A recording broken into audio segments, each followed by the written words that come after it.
Petition of Shane Riddle. The bills are set down for second reading, and the Minister's response to the Emissions Reduction Monitoring Report for 2025 is set down for consideration. The Clerk has been informed of the introduction of two bills. Health and Safety at Work Amendment Bill, introduction. Modern Slavery Bill, introduction. Those bills are set down for first reading. The House comes to oral questions. The first in the name of Dan Bedwar. Thank you, Mr Speaker. To the Minister of Finance, what recent reports has she seen on the economy? The Honourable Nicola Willis. Mr Speaker, last week's Stats NZ released quarterly labour market figures for the December quarter. The numbers showed an additional 15,000 people got jobs in the final 3 months of last year. In addition, the hours worked and the number of people actively seeking work also increased. Mr Speaker, the Government is continuing our work to drive headline unemployment lower, and Treasury and other economists continue to forecast that to happen. Supplementary question. What else did the labour market data show? Mr Speaker, as I said, the headline unemployment rate increased by 0.1% in the quarter, which is fractionally below the 5.5% rate forecast by the Treasury in its December half-year update. While we are driving hard to get that rate lower, as I noted earlier, the underlying details of the data are positive. ANZ Bank economists have noted, for example, that more people choosing to participate in the labour market is, quote, consistent with rising job opportunities. Mr Speaker, the unemployment rate is generally one of the last indicators to shift when an economy moves away from tough times and into positive growth. The good news is that economists are expecting the unemployment rate to fall this year as the economy continues its recovery. Supplementary question. What other evidence is there? Just a moment. We'll just end all the conversations while the question's asked. Supplementary question, Mr Speaker. What other evidence is there that the economy is recovering? Well, Mr Speaker, a number of recent surveys have shown rising business and consumer confidence, which are signs of a growing economy and an environment where people see increased opportunity. For example, ANZ Roy Morgan consumer confidence lifted in January to its highest level since August 2021.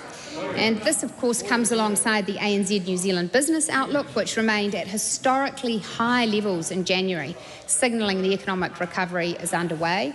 It is also, Mr Speaker, supported by the fact that MBIE, for the second month running, is reporting increased numbers of job advertisements. It is a fact, Mr Speaker, that many Kiwis have been doing it tough, and there is still a lot of work to do, but these indicators are positive for our progress. Supplementary question. What is the government doing to support the economic recovery? Well, Mr Speaker, the government's policy program is driving growth and employment through a series of much-needed reforms. Our fast-track approval system is 1 year in and is fixing the problem of projects being stuck for years in delay and buried in bureaucracy with spiralling costs. That system alone, Mr Speaker, through the projects approved so far, is supporting thousands of jobs to be created and sustained.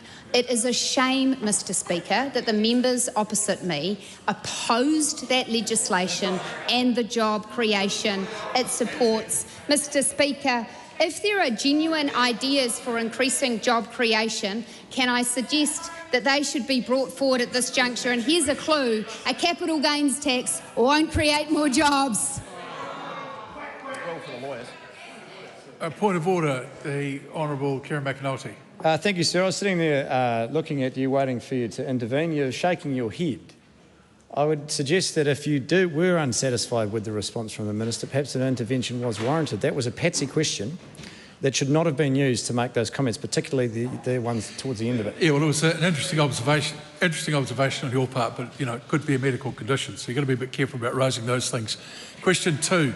The Right Honourable Chris Hipkins. Thank you, Mr Speaker. To the Prime Minister, does he stand by all of his government's statements and actions? The Right Honourable Prime Minister. Yes.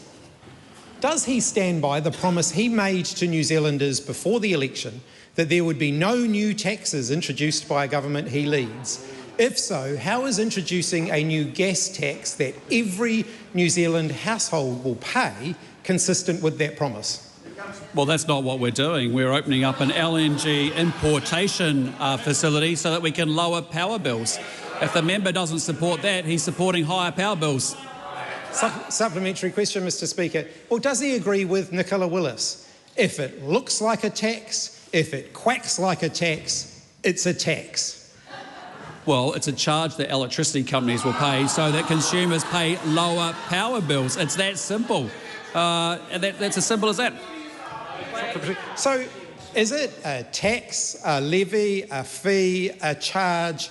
Regardless of what he calls it, is it an extra cost every New Zealand household will pay every time they pay their power bill? In answer to the first part of the question, absolutely not, because it will lead to lower power bills, not higher power bills. That's why we're doing it. But with respect to the definition and the semantics of different words, maybe it's just a rhetorical flourish, a bit like whether we're going to work with the Te Pāti Māori or not. Supplementary. Just would suggest that the government need to stick to their own knitting here and not add those little flicks at the end. The Honourable David Seymour. Is importing LNG more or less necessary after somebody banned looking for oil and gas here? Well, here are the facts on energy, which is pretty simple. To keep the lights on in New Zealand, you need gas. Labor caved to the Greens. They had the oil and gas ban that cranked up electricity prices to $800 megawatt per hour, some of the most expensive in the world. It's cost the country $5 billion since 2017. Just remind government side, all members of the government side, that Standing Order 205 makes it very clear questions should not be asked designed to attack the opposition. That's a long-standing a deal in this House and will be enforced. The Right Honourable Chris Hipkins. How does introducing a new gas tax that every New Zealand household will pay every time they flick on a light switch help them with the cost of living? What a load of rubbish, and the member clearly is not understanding what this proposal is actually about. This is about creating an LNG importation option so that we can lower the dry year risk and in terms lower electricity prices. LNG facility will lead to lower tax bills, lower power bills. Supplementary question, Mr Speaker. Does he still think, quote, New Zealand needs abundant, affordable energy, end quote? If so, how will increasing lines charges, a decision his government has taken, introducing a new gas tax, a decision his government has taken, and doing nothing while power companies continue to extract billions of dollars of windfall profits out of New Zealand households help to achieve that? Well, I just want to help the member with the definition of a tax, because what is a tax is a capital gains tax, a wealth tax, a death tax, a trust tax, increasing income and corporate tax, all tax policies that member hasn't ruled out. That will hurt New Zealanders for sure. Supplementary question, Mr Speaker. Well, does he agree then with the Cambridge English Dictionary when it says that the definition of a levy is, quote, an amount of money such as a tax that you have to pay a government or an organisation? It's somewhat semantic, and I just say to the member that what we're doing is lowering power bills. Now, the member doesn't support that. I get it. The member's done everything to crank up pain and suffering on every single New Zealander, wants to introduce many, many new taxes, including $90 billion worth of green taxes, hasn't even ruled that out. Supplementary question, Mr Speaker. Just a moment, just a moment while the House calms itself. That entire outburst was pretty unacceptable. So why are the members in the government the only people in the country that seem to think that increasing the taxes people pay every time they pay their power bills is somehow going to make the cost of living crisis better for New Zealand households? Well, the member is misunderstanding what this policy is doing. We are increasing the supply of electricity in this country and energy by opening up an importation facility for LNG, so we reduce the risk around dry year risk, which is what we inherited from the last government in 2024, an energy crisis that shouldn't have happened, that caused the problem, and so that we can lower power bills. We are doing this to lower power bills, period. If you do not support it, you are supporting higher power bills. What are you going to do? Supplementary question, the Honourable Chris Bishop. Can the Prime Minister confirm that the putting in place of an LNG facility as an insurance policy, the modelling suggests will lower power bills as a result of having that in place? Firm is the advice we have received. It will lower power bills for every household by about $50 a year.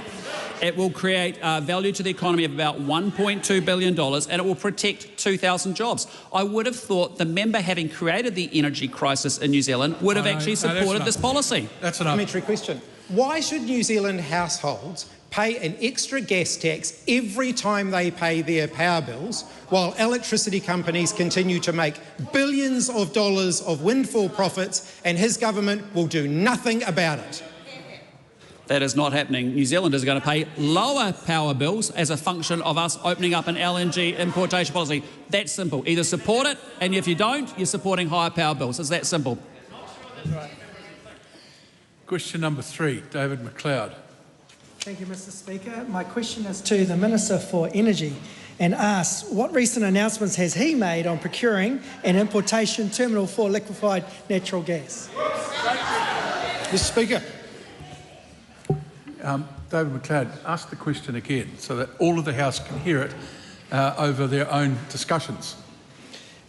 To the Minister for Energy, what recent announcements has he made on procuring an importation terminal for liquefied natural gas? The Honourable Simon Watts. Thank you very much, Mr. Speaker. Yesterday, the Prime Minister and I announced that the government will be progressing an LNG importation terminal in Taranaki. This critical new piece of energy infrastructure will provide the sector access to reliable backup fuel during dry years when hydro generation is under pressure. This represents a significant investment in critical energy infrastructure that will strengthen New Zealand's energy security and put downward pressure on electricity prices. Supplementary. What will this mean for Kiwis' power bills? Well, Mr. Speaker, simple. The net result is lower power bills for Kiwi households.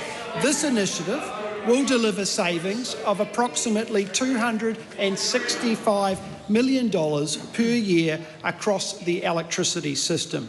This translates to power bills falling by at least $50 per year for the average Kiwi household.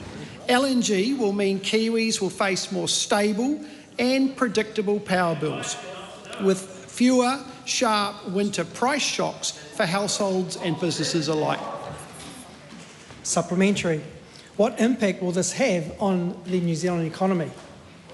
Well, Mr. Speaker, independent modelling shows that this critical piece of energy infrastructure will provide a $1.2 billion boost to the economy per year by 2035.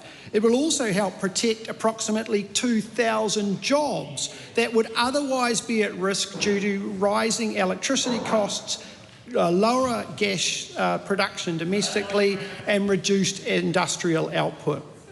By providing certainty and resilience, this critical energy infrastructure will boost business confidence, regional employment, and industrial growth across our economy.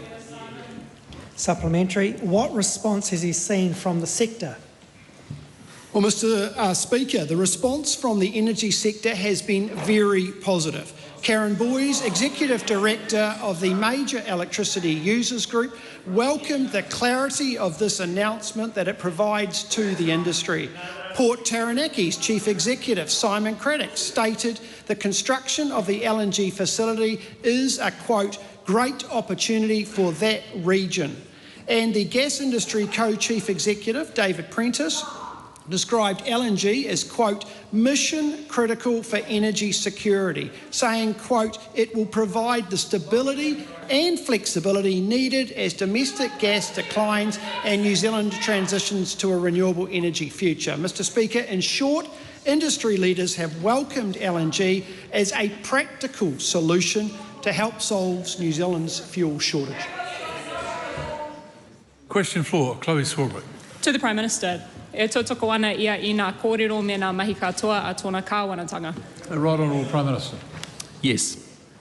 Why has his government decided, in the midst of a cost of living crisis where power bills have already increased by 12% in the last year, to impose a guaranteed extra cost on New Zealanders' power bills to increase our fossil fuel dependence? We're not doing that.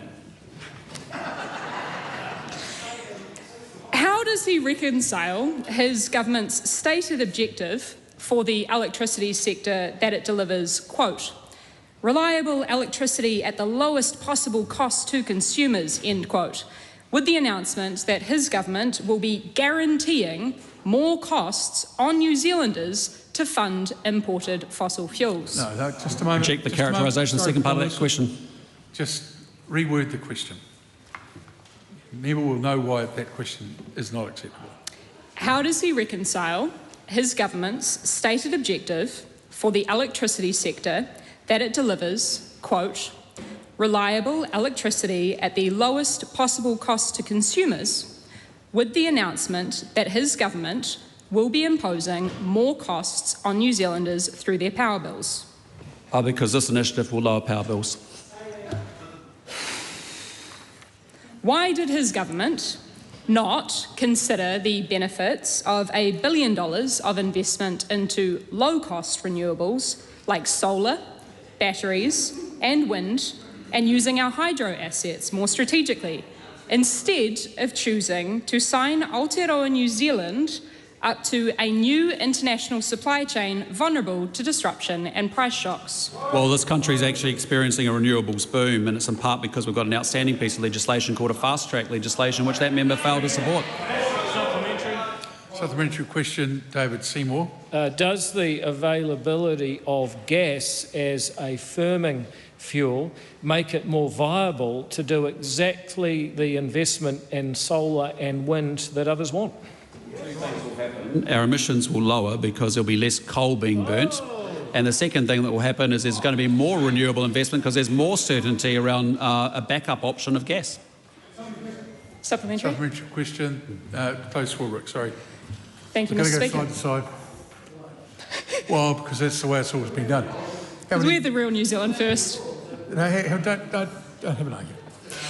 To the Prime Minister, why did the government immediately rule out any consideration of any option to deal with dry year risk that didn't include increasing our dependency on fossil fuels? We didn't do that. The Right Honourable Winston Peters. Why doesn't the Prime Minister conceive of the fact that he could hook up a wind farm to the Green Caucus room and maybe that's the solution? Well, we're open to all more ideas. No, Prime Minister. It's very unhelpful for order of the House. Chloe Swarbrick and no one else speaking. Can the Prime Minister name for the House one credible economist or expert who is not in the fossil fuel industry or associated to his government or office who thinks that his LNG imports is a good idea? Well, there's been a wide range of support to say this is a very good thing to lower power bills. Good. We'll now have the House compose itself for the question from question 5, the Honourable Barbara Edmonds. Vinaka waka levu, Mr. Speaker. To the Minister of Finance, is a 10-year high in unemployment a sign that people will, quote, see increased opportunity, unquote? The Honourable Nicola Willis. Well, Mr. Speaker, obviously no. What are signs of the fact that people are seeing increased employment opportunities is the fact that employment growth was up 0.5% quarter on quarter, that there is a higher participation rate in the labour market, consistent with improving economic activity, to quote ANZ, bolstering perceptions that opportunities in the labour market are on the rise. What is a sign that people will see increased opportunity is the fact that Treasury and a range of other economists continue to forecast more job creation and lower unemployment, the fact that people are working more hours, that firms' hiring intentions are increasing, and that job ads are up. These are all signs that people will see and are seeing increased opportunities. Supplementary. Why then won't she take responsibility for 32,000 fewer jobs compared to when she took office? Mr. Speaker, our government has taken responsibility for fixing the economic mess we have inherited, which has involved ensuring that we brought inflation back under control, ensuring that interest rates were supported to drop, ensuring that firms would be in a better position to create jobs. Mr. Speaker, it is challenging to accept the rhetoric of the member when she opposes the fast-track legislation creating thousands of jobs across the country as we speak. Supplementary. What increased opportunities are there for the 139,000 part-time workers who want more work but can't get it? Well, Mr. Speaker, one of the features of the recent Stats NZ data was evidence that the hours worked are increasing. Other signs that people can look forward to is the fact that forecasters are continuing to forecast more job creation and a lower unemployment rate. And for those part-time workers, I would say to them, you have a government that is on your side saying yes to quarries where you might get a job, saying yes to new roads which you can help construct, saying yes to solar farms and wind farms that you can help build. Mr. Speaker, a government that says no to a capital gains tax and yes to getting things done. Supplementary. What increased opportunities are there for Māori and Pacific youth when 1 in 4 are unemployed? Well, Mr. Speaker, we are very focused on ensuring there are more opportunities for young people. And one of the features of the latest Stats NZ result was a lower rate of those young people not in education, training or employment. What we have seen is an increasing rate of participation by young people in tertiary education, affording them more opportunities for the future. And I'll tell you the number one thing that this government is doing to increase the employment opportunities of young Māori, making sure they get educated. And actually, that starts with the basics of literacy and numeracy, which while Chris Hipkins was the Education Minister went backwards, our trials are showing real results from structured literacy and numeracy. Because here's the thing, you can offer an interest-free student loan, but if you can't read and write, you won't be getting a tertiary education. Supplementary. Does she stand by her statement that, quote, New Zealanders have worked incredibly hard for economic recovery, unquote? If so, when will she work hard for it? Yes, Mr. Speaker. And can I ask that we be gracious? Because while I question her policies and while I question much of her party's philosophy, I do not question her motivations or her work ethic. The problem is she's been working on a capital gains tax, and that's the wrong problem. That's enough. You just contradicted yourself. Supplementary, Mr. Speaker. Just wait for the House to settle itself. Does she take responsibility for the loss of 10,000 jobs in Wellington alone? And is that the real reason why she won't stand in a Wellington seat? Oh, no. Sorry. Because there's... Just a moment. Because there's been a little bit of... Mr. Bishop, if you want a chair, come and take it. I'll swap jobs with you any day. Can I just say, because there has been that unnecessary sort of little flick either side, reword that question. Does she take responsibility for the loss of 10,000 jobs in Wellington alone? Mr. Speaker, I see that the member is taking tips from Craig Rennie, the Labour Party finance spokesperson outside caucus, whose numbers she seems to be blindly relying on, which I think are highly questionable. She also seems to be taking a tip from the nasty book, accusing me of not working hard enough. Mr. Speaker, I think she should differentiate herself from Craig Rennie with a bit more class.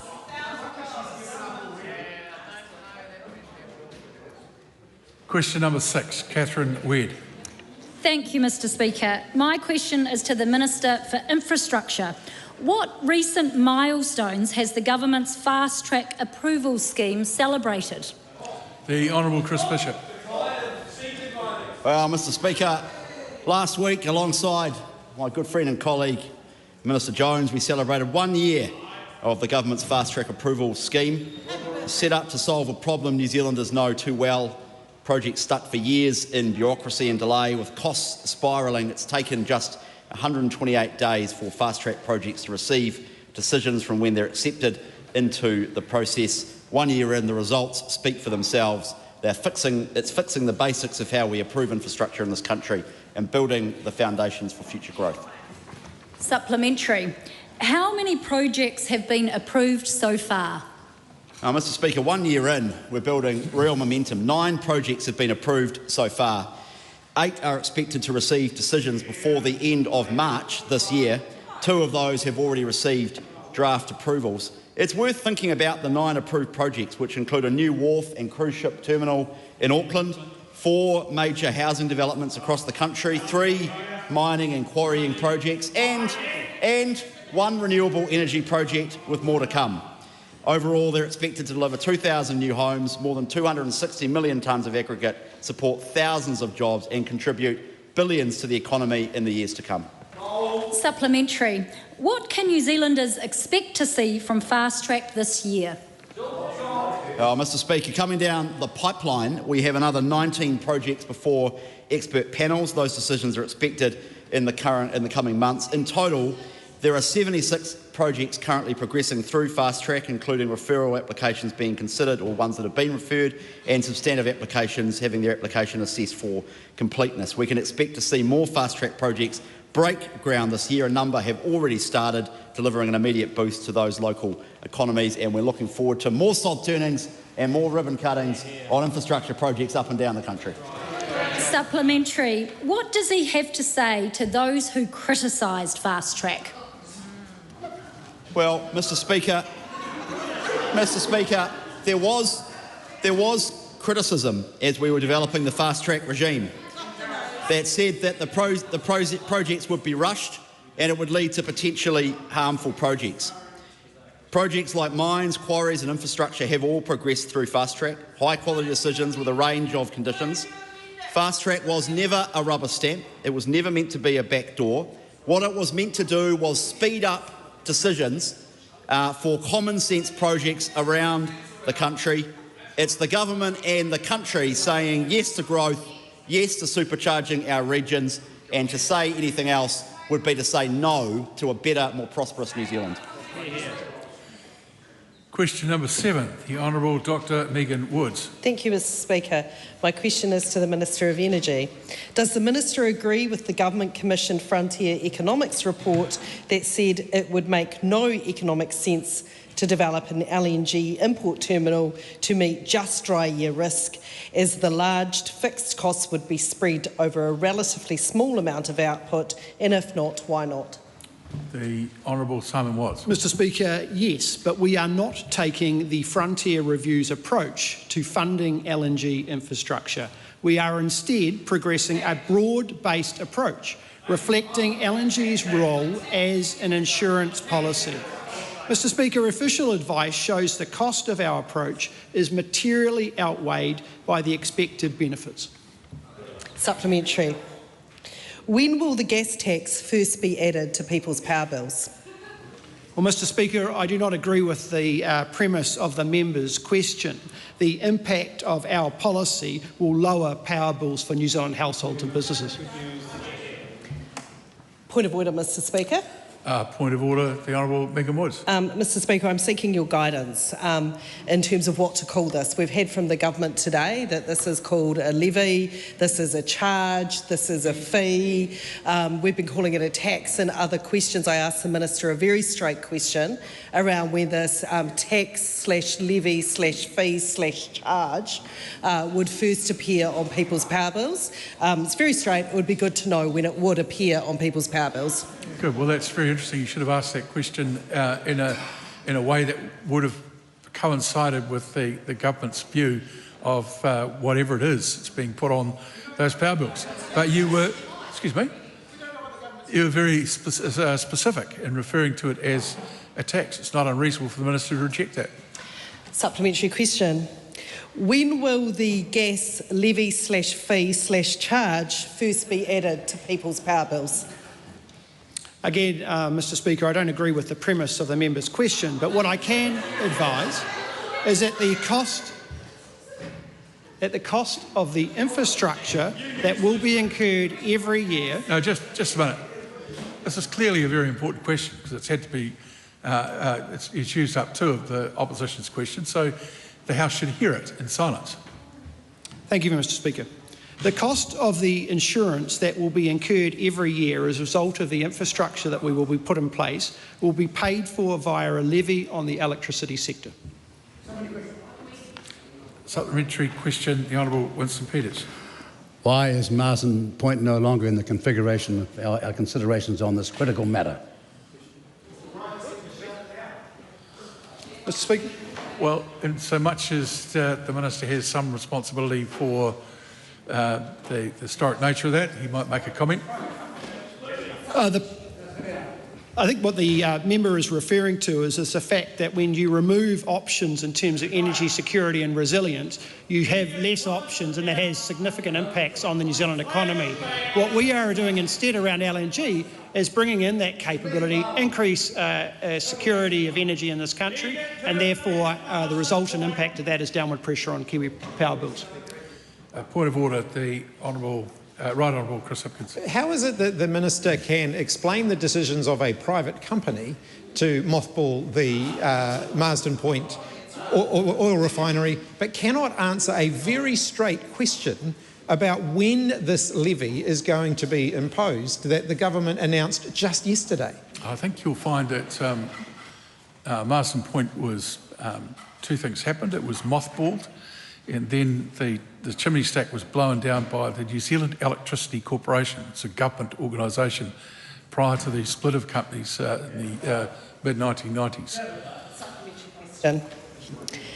Will there be measures put in place to prevent the gas levy/charge/fee being increased, even if less gas is used because of higher costs? Well, Mr Speaker, again, I don't agree with the premise of the words that the member is using in regards to this question, nor does it demonstrate understanding of how this will be funded. The funding for the infrastructure, which is the LNG importation terminal, will be paid for and levied on the electricity sector. The electricity sector will also benefit, Mr Speaker, from a reduction in electricity prices as a result of us having the security of supply of that gas coming into the country. The net impact, if you put yourselves in the shoes of a New Zealand average household or businesses, is a net savings versus not having this infrastructure. Supplementary question. Can the Minister rule out gas levy/fee/charge exemptions for large long-term electricity contracts, such as that with Rio Tinto's smelter at Brough, that would mean higher tax versus levy/fee rates for New Zealand households and businesses? Well, Mr Speaker, as I have referred to multiple times already today, the net impact of the policy announcements that we've made in regards to New Zealand businesses is that it will lower the cost of power bills that they are incurring. Point of order, Mr Speaker. Point of order, the Honourable Megan Woods. Mr Speaker, I'm seeking your guidance as always. It appeared the Minister was reading from some official advice or modelling. I just wonder if the Minister would be able to table that advice and modelling for the House. The Minister is saying he wasn't doing that. Supplementary question. Does he agree with energy expert Christina Hood, who says literally half the true price of imported LNG would be subsidised by the gas levy/fee/charge paid by New Zealand families and businesses? Mr Speaker, no, but what I do agree with is a situation in which I inherited and we inherited as a government was a catastrophic impact as a result of not sufficient supply of gas, and the impact of that has been felt by businesses, households across the board. As a result of that problem statement, Mr Speaker, we're taking action to put in place a gas importation terminal that provides certainty of supply for that gas, and that will protect Kiwi jobs, and that's something I'm very proud of. Question number 8, Rawiri Waititi. Thank you, Mr. Speaker. My question is to the Prime Minister. Does he stand by all his government statements and actions? The Right Honourable Prime Minister. Yes. Can he explain his statement made at Waitangi last week? Quote, Article 3 must guarantee equality of opportunity, and it cannot and should not guarantee equality of outcomes, end quote. We don't believe in socialism, which is an equality of outcome, but what we believe is every 5-year-old in this country, irrespective of their circumstances, deserves to set off on the same starting line in order to make the best of themselves. Does he agree that countless violations of the Tiriti o Waitangi by the Crown have created an Aotearoa where Māori have and do not have equal opportunity to access land, food, housing and healthcare? That's why we've been working incredibly hard with iwi leaders up and down the country to make sure we can advance outcomes for Māori and to make things more equal for Māori, but including all the work that we're doing on education to see and lift literacy rates amongst Māori. They're up 18% with new entrants in the first for 5-year-olds. That's great. So why did his government decide to disestablish Te Aka Whaiora, the Māori Health Authority, when one of their main goals was to promote equality of opportunity for Māori to access healthcare? I said we don't need centralised Māori-focused organisations separate from the rest of what we offer New Zealanders. We deliver health on the base of needs. Supplementary. How can he claim to support equality of opportunity while leading a government that has dismantled Māori-specific health, housing, education initiatives that exist because opportunity has never been equal? Well, government's invested about $50 million in the first few weeks of this government with Māori health organisations to lift immunisation rates for under 2. Look, we're interested in the practical things that improve outcomes for Māori and non-Māori. Supplementary. Does he stand by the government's statement that prisons are sometimes necessary, and would he go into government with a party that promises to abolish prisons? Well, we don't believe in abolishing prisons, defunding the police, 30% reduction in prison population, or repealing the gang patch ban. Question. Supplementary, the Right Honourable Winston Peters. Well, the Prime Minister explained to Mr Rawere that by Māori for Māori doesn't mean you go out and rip off Māori. Well, we want all New Zealanders to be treated equally, and we're here as a government to make sure we improve outcomes for everyone. Question 9, Todd Stevenson. Thank you, Mr Speaker. My question is to the Minister for Food Safety and asks, what recent feedback, if any, has he received from food businesses about the challenges they are facing? The Honourable Andrew Hogarth. Thank you, Mr Speaker. Last month I heard from an owner of a small-scale meat processing business about their challenges as a very small business trying to comply with rules designed for large corporates. They also highlighted the big positive difference made by recent changes to testing requirements for businesses like theirs. By scaling microbiological testing requirements with risk, we have been able to significantly reduce costs without compromising food safety. That businesses reported that they are now thinking about expanding and have fielded inquiries from other people looking to set up small-scale meat processing facilities. Supplementary. What other feedback has he received from food businesses? Mr Speaker, since becoming Food Safety Minister, I've made an effort to talk to a range of food businesses about their experiences with the Food Act compliance. It was great to hear directly from food and hospitality sector about how we as a government can make their lives easier. Several common themes emerged, including making sure there is consistency across New Zealand food safety and local council verifiers, clarifying rules that can sometimes be ambiguous and difficult to follow, and making sure that record keeping and registration requirements are actually justifiable on the basis of risk. I've taken that feedback on board and initiated a program that includes 13 different work streams to cut red tape and make life easier for Kiwi food businesses. Supplementary. What are some of the actions in his work streams? A number of changes have been delivered already, including the removal of registration costs from low-risk home-based cake makers. As a direct result of feedback from the sector, we are making things clearer by revamping food control templates, producing more specific guidance and beefing up support services. And there is much more to come. As part of the program, I've asked officials to review the requirements for all categories of businesses that fall under the Food Act to make sure that what we ask them to do is proportional to risk. Where there is scope to cut red tape while maintaining food safety, we are going to cut it. Supplementary. What effect will the work program have on New Zealanders? Mr. Speaker, cutting red tape makes lives easier for small businesses and is a good thing in and of itself because it supports businesses to expand and employ more people. It will also improve job satisfaction. I know as a farmer, small business people want to spend their time doing what they love, not stuck at the kitchen table doing paperwork. And I want to do what I can to help them to do that. But this work program will also affect everyday Kiwis by putting downward pressure on the prices and improving accessibility for food.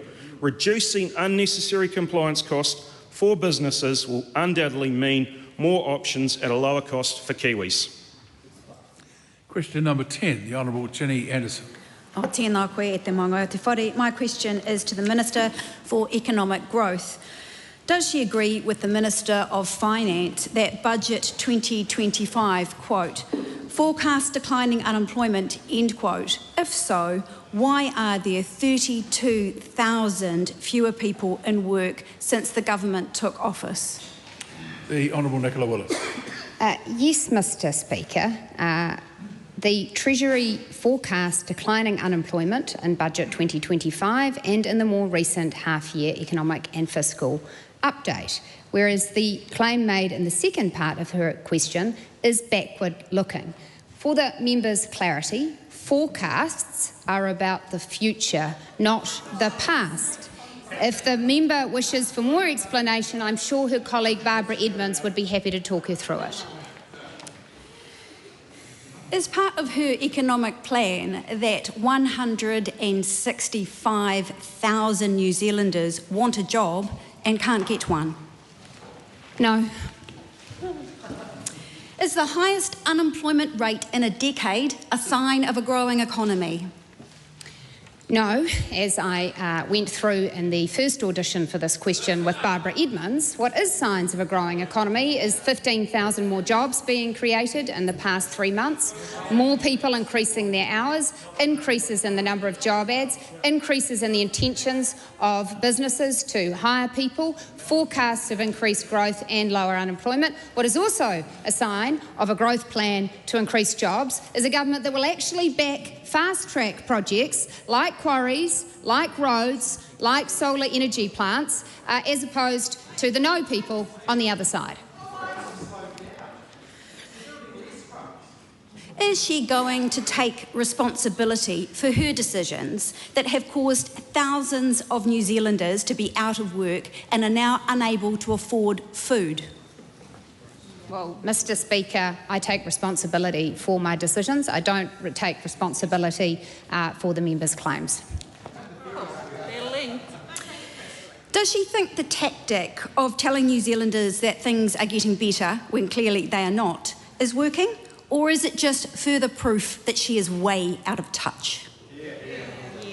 Mr. Speaker, what I'm in touch with and what our government is in touch with is that it is not enough to wallow in descriptions of the problems that New Zealand faces. It's not enough to say that people have been doing it tough. Yes, they have been. It's not enough to say we want jobs created. Yes, we do. What's required and what we should take New Zealanders seriously about is giving them clear, concrete policies that will deliver better economic opportunities, that will deliver better jobs. And, Mr. Speaker, plans for additional capital gains tax don't cut it. Fast-tracking projects does. Investment boost tax reduction does. Actually delivering policies that will increase economic opportunity is what's required, not just telling New Zealanders it's been tough. They know that already.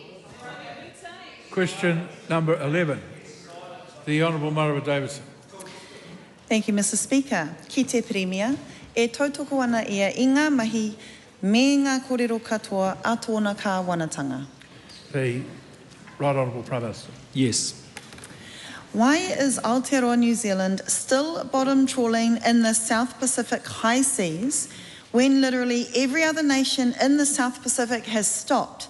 And what message does this send on an international level regarding our country's reputation for destroying vulnerable marine ecosystems for profit? Well, in answer to the second part of the question, we're not doing that.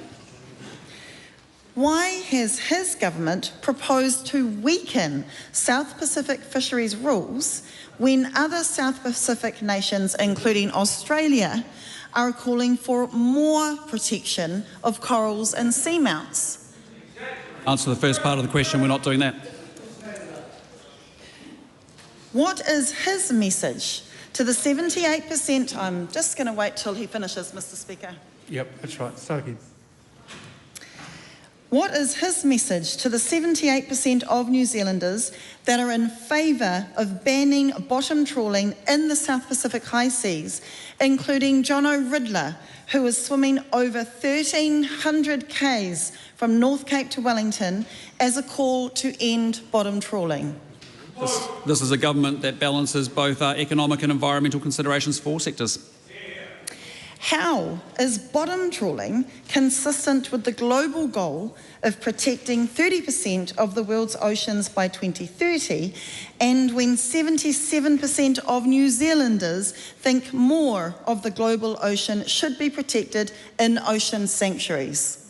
Well, as I said in answer to my previous question, it's a balance, as the member would well understand.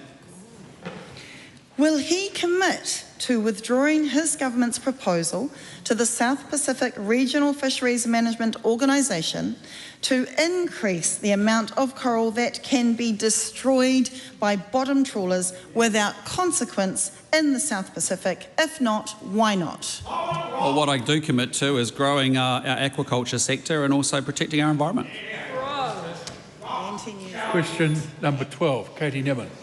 Thank you, Mr. Speaker. My question is to the Minister of Education. What recent announcement has she made regarding changes to assessment and reporting? Mr. Speaker. The Honourable Erica Stanford. Mr. Speaker, it's difficult to lift achievement without data, but we have never had in this country a consistent, reliable measurement of how students are doing through their primary and intermediate schooling. Parents deserve meaningful information so that they can help at home. That's why I announced that this year schools will begin using a nationally consistent reporting approach for parents that is supported by twice yearly assessments in year 3 to 8. Parents will get detailed reports on how their children are progressing across multiple topics within the maths and English curricula. Under this government, for the first time in our country's history, we will be consistently monitoring progress across primary schools so that we raise achievement, so we can fix the basics and build a better future. Supplementary. What can parents expect to see in their children's school reports? Well, Mr. Speaker, parents and caregivers are key stakeholders in their children's learning, and we have created a nationally consistent reporting framework so they can see in detail how their children are progressing. Through the new nationally consistent curriculum, together with this new assessment and reporting requirement, parents will receive rich data on their children's progress in reading, writing and maths twice yearly through one of 5 progress markers that are consistent across the country. They'll also get an explanation as to why that marker was used, how they can help at home, a graph showing progress over time, and importantly, their child's attendance record. Reporting and other learning areas, values and behaviour will still continue as it does now. Supplementary. Why did she make these changes?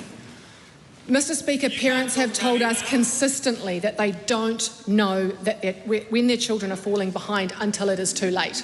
Right. Parents want to be empowered with data. Right. The Education Review Office, the Auditor General and the New Zealand Assessment Institute have been very clear. We need a nationally consistent assessment tool and consistent reporting to parents so that they know how their children are progressing, so the system, importantly, can respond and intervene early when a child needs extra help or extension. We're acting on all of this advice. We are empowering parents with data so that they can be active participants in their child's learning. Supplementary. What feedback has she received on these changes? Well, Mr. Speaker, it has been overwhelmingly positive. The New Zealand Assessment Institute said the NZAI is delighted to see the assessment principles and practices being applied by the Minister of Education. The SMART assessment tool is intended to provide clearer guidance for schools and for parents so that more consistent reporting and increased progress can occur. Francesca Rudkin of News Talk ZB said, "I'm no longer a parent of school children, but if I was, I would be pleased with the Minister in her announcement that this week about changes to reporting and progress at primary and intermediate. As a parent, we have had to suffer through the pointless student-led conference era where your children could present with you with a curated collection of their recent work. This is welcome news. Thank you, Erica. That concludes oral questions. Those who need to leave the House or other business should do so quickly, quietly and without any conversations on the way.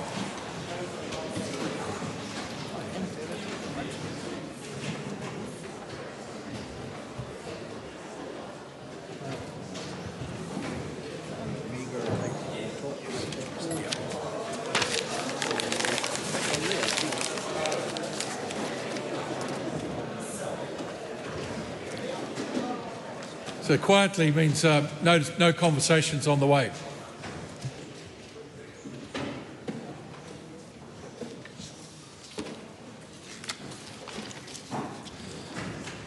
I call on Government Order of the Day. Adjourn debate on the Prime Minister's statement and the amendment proposed to it. I call the Honourable James Meagher. Mr. Speaker, isn't it great to be back at work here in Parliament to continue work on our ambitious agenda to get New Zealand back on track? As the Prime Minister would say, New Zealand is the best little country in the world, but we need to get our mojo back. And how do we do that? By fixing the basics and building the future. But before we do that, a little reflection. How good was Waitangi last week? How good